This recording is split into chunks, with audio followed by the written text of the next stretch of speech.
वहीं चारधाम यात्रा को लेकर मॉक ड्रिल शुरू हो चुकी है। गढ़वाल के 7 जिलों में मॉक ड्रिल हुई है। मॉक ड्रिल के जरिए तैयारियों का जायजा लिया गया है। पुलिस, एसडीआरएफ, आपदा प्रबंधन विभाग इसमें शामिल रहा। तो चारधाम यात्रा को लेकर मॉक ड्रिल शुरू हुई। गढ़वाल के 7 जिलों में मॉक ड्रिल की गई है। बता दें कि चारधाम यात्रा को लेकर तैयारियों का जायजा भी लिया गया है। तो मॉक ड्रिल के जरिए सभी व्यवस्थाओं को तंदुरुस्त किया गया है और जो भी तैयारियां चारधाम यात्रा को लेकर प्रशासनिक स्तर पर भी की गई हैं, उनको भी परखने का काम किया गया है। चारधाम यात्रा शुरू होने में महज 5 दिन बचे हुए हैं और ऐसे में चारधाम यात्रा तैयारियों को लेकर प्रशासन फुल एक्शन में है। यात्रा तैयारी में कोई चूक ना रह जाए, इसे लेकर गुरुवार को गढ़वाल के 7 जिलों की मॉक ड्रिल हुई है। तो वहीं इसके जरिए चारधाम यात्रा की तैयारियों को परखा गया। बता दें कि 14 जगह पर मॉक ड्रिल की गई और अलग अलग स्थानों पर अलग अलग तरह की घटनाएं क्रिएट की गई। इसमें स्थानीय प्रशासन, पुलिस, एसडीआरएफ, आपदा प्रबंधन, पीडब्ल्यूडी और सिंचाई समेत कई विभागों के आला अधिकारी और उनकी टीम शामिल रही। माननीय मुख्यमंत्री जी के निर्देश पर मॉक ड्रिल का आयोजन किया जा रहा है। आप जानते हैं कि माननीय मुख्यमंत्री जी बहुत ही संवेदनशील हैं। चारधाम यात्रा को लेकर लगातार सभी संबंधित अधिकारियों से उनके द्वारा लगातार बैठक की जा रही है, निर्देश दिए जा रहे हैं और उसी कड़ी में हम लोगों को मैंडेट दिया गया था कि आप मॉक ड्रिल कराइए। हम लोगों ने एनडीएमए से रिक्वेस्ट किया और एनडीएमए ने इसके लिए सहमति दी और आज मॉक ड्रिल कराया जा रहा है। यह मॉक ड्रिल गढ़वाल के सभी 7 जनपदों में कराया जा रहा है। हम लोगों ने कुल 15 स्थानों पर चयनित किया था, एक स्थान पे हम कर नहीं पाए, तो 14 स्थानों पर मॉक ड्रिल का आयोजन किया जा रहा है। इसमें एक्चुअल में हम लाइव स्ट्रीमिंग कैमरा लगाए हैं, जहाँ पे हमने घटनास्थल बताया है।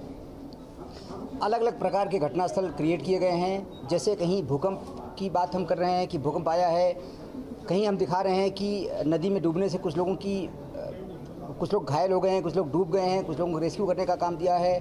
कहीं रास्ता ब्लॉक दिखाया है हमने, कहीं आगजनी दिखाया है, कहीं भगदड़ दिखाया है।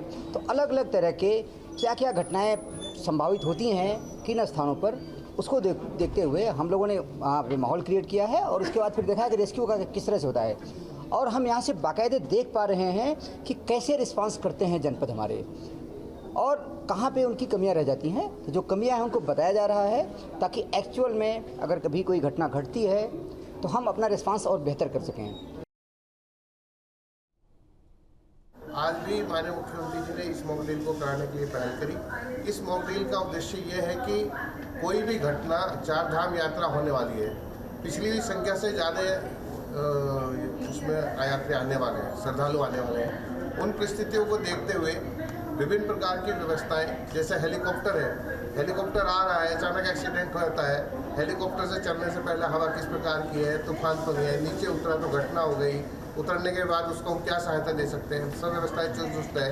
भूस्खलन है, पहाड़ पे से मलबा गिर गया है, आग लग जाती है, बिजली के तार टूट जाते हैं, इस प्रकार से लोग गाड़ी की पार्किंग गलत लगा देते हैं। बहुत सारे ऐसे कारण होते हैं जिससे सारी व्यवस्थाएं खराब हो जाती हैं। तो उन सब व्यवस्थाओं को चुस्त करने के लिए कि एट द स्पॉट हम कैसे किस प्रकार से पूरा प्रशासन और आपदा प्रबंधन के अंतर्गत जो व्यवस्थाएं सुनिश्चित की जाती है उनको सुव्यवस्थित करने के लिए ये आज ये मॉक ड्रिल हो रही है। जिस प्रकार यात्रा में कुछ एक हादसे हो सकते हैं, जैसे कि मेले में भी हुआ था कि भगदड़ मच सकती है, उसके लिए हम खास इस मॉक एक्सरसाइज में तवज्जो दे रहे हैं और उस पर खास एम्फेसिस दे रहे हैं। और कुछ एक सिनेरियोज आज हमने डिस्कस किए कि अगर मान लो खुदा न खास्ता भगदड़ मिट जाए तो आप किस प्रकार उसको हैंडल करें। और सबसे बेस्ट तरीका भगदड़ को हैंडल करने का है कि वो हो ना, तो उसके क्या लक्षण होते हैं, किस प्रकार उन लक्षण को आप पहचानें, किस प्रकार आप एक्शन लें ताकि सिचुएशन आउट ऑफ कंट्रोल होने से पहले ही हम उस चीज़ को डिफ्यूज़ कर दें। तो इन चीज़ों पे हमने आज एम्फोसिस दिया।